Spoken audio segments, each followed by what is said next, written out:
कृष्ण जिस तल पर बात कर रहे हैं वो बड़ी ऊंचा तल है। वो तल नहीं है जिस तल पर हम जीवन जीते। पढ़ाई करो, अच्छे काम करो और आगे बढ़ो। ऐसा कोई काम मत करो जिससे तुम्हारे जीवन में बखेड़ा पड़े।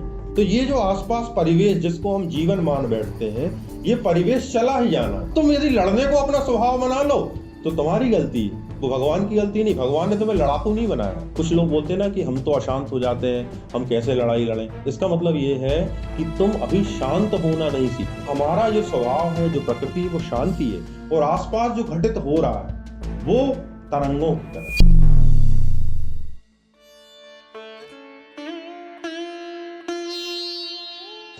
हरे कृष्णा। श्लोक क्रमांक 18 में कृष्ण अर्जुन से कह रहे हैं, अंतवन्तः इमे देहा नित्यस्य उक्ता शरीरिणः अनाशिनः अप्रमेयस्य तस्मात् युद्धस्य भारत। नाश रहित अप्रमेय नित्य स्वरूप जीवात्मा के ये सब शरीर नाशवान कहे गए हैं, इसलिए हे भरतवंशी अर्जुन तू युद्ध कर। कुछ बातें यहाँ गौर करने वाली है। जैसा उसमें कहा गया है कि नाश रहित, जिसका कोई नाश ना कर सके, अप्रमेय और नित्य स्वरूप, जिसका स्वरूप हमेशा नित्य है, जीवात्मा के ये सब शरीर नाशवान कहे गए। मतलब ये जो शरीर है जिसको हम समझ रहे हैं कि ये हमारा जो जीवन है, ये सब नाशवान है, और इन सबको नाशवान समझकर हे अर्जुन तुम युद्ध कर। तो यहाँ कृष्ण बड़ी विपरीत बात कह रहे हैं, क्योंकि हमारे जो मन है, जो हमारी संरचना है, जो हमारा सामाजिक ढांचा है, उसमें जो बातें हमें सिखाई जाती हैं और जो कृष्ण कह रहे हैं उनमें बड़ा अंतर है, एक दृष्टि से, भौतिक दृष्टि से। क्योंकि कृष्ण जिस तल पर बात कर रहे हैं वो बड़ी ऊंचा तल है। वो तल नहीं है जिस तल पर हम जीवन जीते। हमारे जीवन में क्या होता है, हमारे जीवन में हमारे माता पिता क्या सिखाते हैं? हमारे माता पिता ये सिखाते हैं कि तुम पढ़ाई करो, अच्छे काम करो और आगे बढ़ो। और फिर यदि पड़ोस में कहीं लड़ाई हो रही है तो हमारे घर वाले ये सिखाते हैं हमें कि जाके तुम किसी लड़ाई में मत उलझो, या ऐसा कोई काम मत करो जिससे तुम्हारे जीवन में बखेड़ा पड़े। ये हमारे घर में नीतिगत शिक्षा दी जाती है। और जो लोग नीति शास्त्र के ज्ञाता है, जो नीति को ही धर्म मानते हैं, वो भी यही कहेंगे कि दूसरों से प्रेम करो, दूसरों से ये करो। और यदि मान लो चींटी पर भी पैर पड़ गया हो तब आपको पाप लगता है। ये हमारे धर्म में सिखाया जाता है, और हमारे अंदर जो संस्कृति है, हमारे आसपास के जो लोग हमें सिखाते हैं, वो ऐसी ही शिक्षाएं देते हैं। तो ऐसे में हम कॉन्फ्लिक्ट में पड़ जाते हैं कि हमें अब तो कोई लड़ाई ही नहीं लड़नी।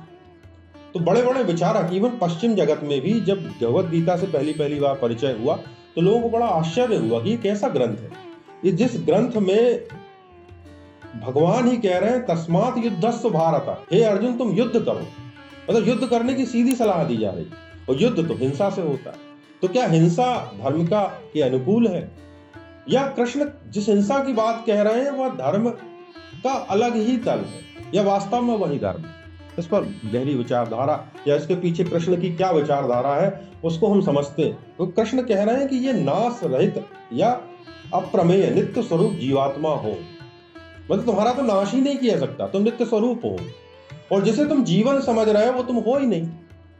तो हम जिस जीवन को संभाले बैठे हैं, चाहे बाहरी जीवन में संभाले बैठे हैं, इस देह को संभाले बैठे हैं, या जिस मन में हम संभाले बैठे हैं, वो सभी जो है नाशवान है। जैसे मान लो आप संभाले बैठे हो अपनी कोई पोजीशन हो, आप किसी कंपनी के सीईओ हो, कहीं बैंक अधिकारी हो, कहीं एमएलए हो, कहीं एमपी हो, तो आप एक पोजीशन को संभाले बैठे हो। तो कृष्ण की बात को वहां ले जाएं कि आपकी पोजीशन जो होती है, इसको हम बोलते हैं कि आज मैं बड़ा अच्छा फील कर रहा हूं कि मेरा जो एमएलए का काम बड़ा अच्छा चल रहा है, तो आपकी पोजीशन हुई। तो ये पोजीशन भगवान कह रहे हैं कि ये नित्य स्वरूप नहीं है, ये पोजीशन चली ही जानी है। आप आज मैनेजर हो, कल आप कहीं और पद पे चले ही जाओ, या कोई ना कोई पद हट जाएगा। तो ये जो आसपास परिवेश जिसको हम जीवन मान बैठते हैं, ये परिवेश चला ही जाना है। अब चला ही जाना है मतलब कुछ और है जो नियत है। तो जो नियत है वो हमेशा बना ही रहना है, वो तुम्हारा स्वभाव है। तो यदि स्वभाव के अनुसार तुम्हें कहीं लड़ना पड़ जाए, कहीं तुम्हें संघर्ष करना पड़ जाए, कहीं जाकर तुम्हें किसी लड़ाई में शामिल होना पड़ जाए जिसमें बहुत कष्ट होना हो, तो उस लड़ाई को करो जो कृष्ण अर्जुन से कह रहे हैं, तस्मात् युद्धस्य भारत। आज चारों तरफ लड़ाई हो रही है, ऐसा कोई क्षेत्र नहीं है जहां संघर्ष नहीं है। चाहे प्रकृति के तल पर हो, चाहे राजनीति के तल पर हो, चाहे वैश्विक राजनीति हो, चाहे भारत का देश हो, चाहे धर्म का ही तल हो, धर्म के अंदर भी खंड खंड बटे हुए हैं, धर्म के अंदर भी कई लोग एक दूसरे के साथ विवाद की स्थिति में, कोई कह रहा है कि ये ठीक है, कोई कह रहा है कि ये ठीक है, तो आप किस किस की बातें सुनो? क्यों? क्योंकि सामने वाला व्यक्ति भी सम्माननीय है, दूसरा व्यक्ति भी सम्माननीय है, तो आप इस धर्म संकट में फंस जाते हो कि सत्य क्या है। क्योंकि सत्य को पहचानना बड़ा कठिन है और बड़ा सरल भी है, क्योंकि वो आपका स्वरूप है, वो हमेशा सनातन है, वो हमेशा आपके साथ है।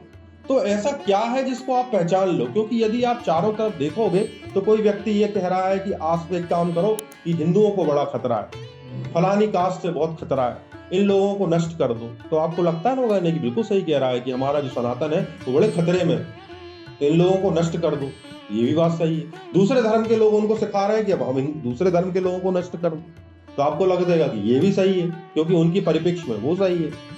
तो क्या सत्य ऐसा है जो उनके लिए बदल जाता है, हमारे लिए बदल जाता है? क्या हम अपने जीवन में आसपास के लोगों को जो देखते हैं, जो बातें वो कर रहे होते हैं, क्या सही सब असत्य है? तो बच्चों का मन या हम लोगों का मन बड़ा भटक जाता है। हमें लगता है कि एक तरफ हमारे लिए ये सत्य है कि हम इनके ऊपर हमला करें क्योंकि हमारी धर्म और संस्कृति के ऊपर खतरा है, और एक तरफ उन लोगों को ये लगता है कि उनको हमला करना चाहिए क्योंकि उनकी धर्म संस्कृति के ऊपर खतरा है। दोनों अपनी अपनी जगह सही है। तो आपको क्या करना है? तो यहाँ कृष्ण आपको जिस तल की बात कह रहे हैं उस तल को महसूस करने के लिए बोल रहे हैं कि आप नाशरहित हो, आप सनातन हो, और ये जो संघर्ष है, चाहे अपनी धर्म संस्कृति के लिए आपको प्राण ही देने पड़ जाए, लेकिन ये सत्य नहीं है, नीतिगत है। कभी प्राण देना ठीक भी है, कभी जो है अपने प्राण बचाना भी ठीक है, दोनों ही जगह ठीक। तो इनके कारण ऐसा नहीं कि आप हिल जाओ, और ऐसा भी नहीं है कि आप उस लड़ाई में शामिल ना हो, क्योंकि यदि आप उस लड़ाई में शामिल नहीं होगे तो आज नहीं तो कल आपको परिणाम भुगतने पड़ेंगे। आपको नहीं भुगतने पड़ेंगे, आपके बच्चों को भुगतने पड़ेंगे। क्यों? क्योंकि आप उनको जो बल देकर जा रहे हो वो बल कमजोर है, और आज नहीं तो कल उनकी धर्म और संस्कृति में खतरा हो जाएगा और वो नष्ट हो जाएंगे। लेकिन इसका मतलब ये नहीं कि ये सत्य है। क्यों? क्योंकि आप यदि ये सोचने लगोगे कि किसी के ऊपर हमला करना सत्य है या अपने आप को बचाए रखना सत्य है, तो फिर जो आपका जिस धर्म का मूल सिद्धांत है कि तुम आत्मावान हो, तुम सनातन हो, वो कहाँ गया? इसका मतलब ये कि आप खतरे में हो। इसका मतलब आत्मा भी खतरे में है। आत्मा तो खतरे में हो नहीं सकती, आत्मा सदा है, नूतन है, तो खतरे में कौन है? और हमें बचाना किसको है? और जो आसपास हम जो प्रयास कर रहे हैं, इन प्रयासों में सत्य का क्या संबंध है? तो इसलिए कहा गया है कि सत्य जो है वो अनिर्वचनीय है, वो आपके लिए एक रहस्य की तरह है। जैसे आपका जो शरीर है, आपका जो जीवन है, ये जो वो जीवन है जिसको हम थोड़ा थोड़ा जान लेते हैं, लेकिन जो रहस्य होता है ना, वो इसके पीछे पैरेलल चलता है। जैसे मान लो सुख और दुख, जीत और हार, हानि लाभ, सुख और दुख जो हमारी पकड़ में आती है, लेकिन जो हमारी पकड़ में नहीं आती वही तो रहस्य है, और वो सदा रहस्य रहता है क्योंकि वो अनंत है। जो व्यक्ति ये जान जाता है कि जो रहस्य है वो अनंत है, वह शांत हो जाता है।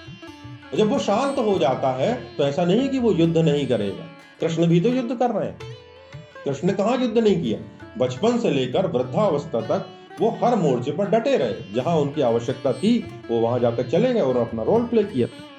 आज महाभारत में भी वो अपना रोल प्ले कर रहे हैं। ऐसा नहीं कि संघर्ष नहीं है, कहीं से तीर आकर उनको भी लग सकता है। ऐसा नहीं कि जिम्मेदारी नहीं। आप सोचो कि पूरे के पूरे युद्ध की जिम्मेदारी कृष्ण के ऊपर डाल दी गई। जब कृष्ण जाते हैं वापस युद्ध के बाद तो गांधारी उनसे कहती है, ये सारा का सारा युद्ध तुम्हारे कारण हुआ है और तुम ही इसके लिए जिम्मेदार हो, इसलिए मैं श्राप देती हूँ जैसे मेरे पुत्र बने तुम्हारे भी पुत्र मर जाए, तड़प तड़प के मरे। इतना गहरा श्राप। मतलब उसके भीतर ये भाव था कि कृष्ण ही इस युद्ध के जिम्मेदार। तो मतलब कृष्ण ने जिम्मेदारी ली, इसका मतलब कृष्ण नासवान है। अब कृष्ण यदि नासवान है, जिनको तीर लग जाता है वो मर जाते हैं, तो फिर आज हम कृष्ण की चर्चा क्यों कर रहे हैं? आज हम कृष्ण की चर्चा ही इसलिए कर रहे हैं ना कि कृष्ण नित्य हैं, वो नष्ट नहीं हुए, वो आज भी हैं। तो भगवान को हम भगवान क्यों मानते हैं? भगवान को भगवान इसलिए मानते हैं कि भगवान नष्ट नहीं हुए, भगवान को का शरीर छूट गया। लेकिन भगवान के बारे में चर्चा करना इस बात का द्योतक है कि आज भी भगवान है, उनकी उपस्थिति है ना। तो आप समझ में आई सनातन क्या होता है, नित्य क्या होता है। तो आप भगवान से अपने ऊपर आओ कि तुम्हारे भीतर जो स्वभाव है वो नित्य है। अब तुम यदि अपने कर्तव्य और धर्म के लिए कहीं लड़ाई लड़ भी लोगे जहां जरूरत पड़ रही है, इसका मतलब ये नहीं कि तुम नित्य जो है वो नष्ट हो जाएगा। वो नष्ट नहीं होगा, तुम्हारा स्वभाव है। अब तुम यदि लड़ने को अपना स्वभाव बना लो तो तुम्हारी गलती है। वो भगवान की गलती नहीं, भगवान ने तुम्हें लड़ाकू नहीं बनाया है। तो इस श्लोक से हमें यही तात्पर्य निकालना है कि जो नीतिगत संबंध में हमें शिक्षाएं सिखाई जाती हैं, चाहे महात्मा गांधी ने सिखाई हो, वो गलत नहीं है, लेकिन वो उनका अपना एक पर्टिकुलर दृष्टिकोण है। हर व्यक्ति का अपना एक दृष्टिकोण होता है और उसी दृष्टि से वो आपको कुछ ना कुछ सिखा रहा होता है। लेकिन जो भगवान का जो ज्ञान होता है वो रहस्य होता है और वो नीतिगत बातों के पार होता है, इसलिए वो स्थायी होता है। आज भी कृष्ण का जीवन प्रासंगिक है, आज भी कृष्ण के जीवन से हम प्रेरणा ले रहे हैं, क्योंकि कृष्ण का जीवन शाश्वत है, वो सनातन है और आपका स्वभाव, आपकी आत्मा वो नाश रहित है और हमेशा टिकी रहे। इसलिए आपको अपने जीवन की चुनौतियों से लड़ना सीखना होगा। और कुछ लोग बोलते हैं ना कि हम तो अशांत हो जाते हैं, हम कैसे लड़ाई लड़ें। इसका मतलब ये है कि तुम अभी शांत होना नहीं सीखे। तुम अशांत हो ही इसलिए जाते हो। जरा सी चुनौती आई और तुम अशांत हो गए। क्यों हो गए? क्योंकि तुमने शांत होना सीखा नहीं।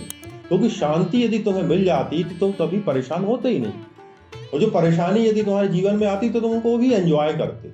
परेशानियां भी तुम्हारे लिए थ्रिल की तरह होती। बहुत सारे लोग आज के ज़माने में नशा करते हैं या उन रेप पार्टीज में बड़ी बड़ी नई नई ड्रग लेते हैं। वो कहते हैं इससे थ्रिल मिलती है। थ्रिल मिलती मतलब कुछ एक्साइटमेंट सा आता है, नहीं?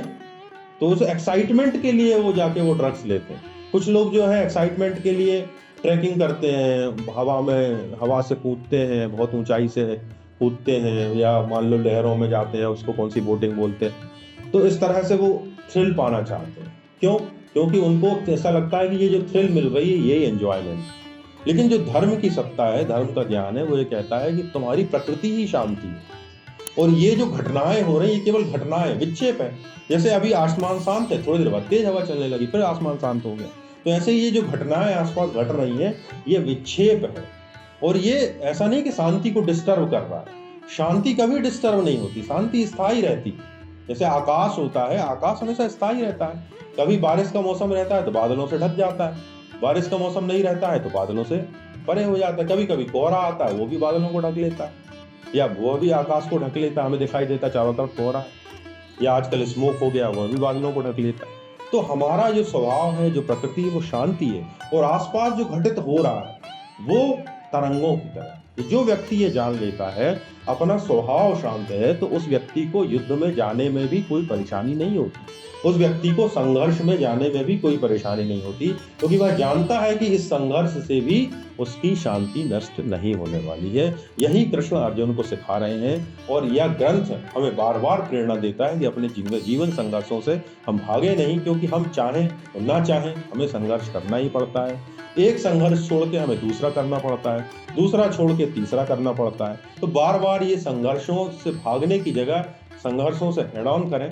और इससे ये फायदा होगा कि आपकी जीवन के कॉम्प्लेक्सेस गिरेंगे, क्योंकि आप एक चीज छोड़ के दूसरी चीज पकड़ लेते हो, दूसरी चीज छोड़ के तीसरी चीज पकड़ लेते हो, जॉब छोड़ देते हो, घर छोड़ देते हो, परिवार छोड़ देते हो, कुछ फायदा तो होता नहीं है। तो ये दृष्टि ये कहती है कि आपकी जो स्वभाव है, शांति है, वो आपके भीतर है और वो लगातार नित्य निरंतर है। और जो घटनाएं हो रही हैं, जहाँ तुम्हें संघर्ष महसूस हो रहा है, जहाँ तुम्हें कष्ट महसूस हो रहा है, ये घटनाएं बार बार होती रहती हैं और ठीक होते रहते हैं। अगले श्लोकों में देखते हैं कि कृष्ण अर्जुन को और क्या सलाह दे रहे हैं। हरे कृष्णा।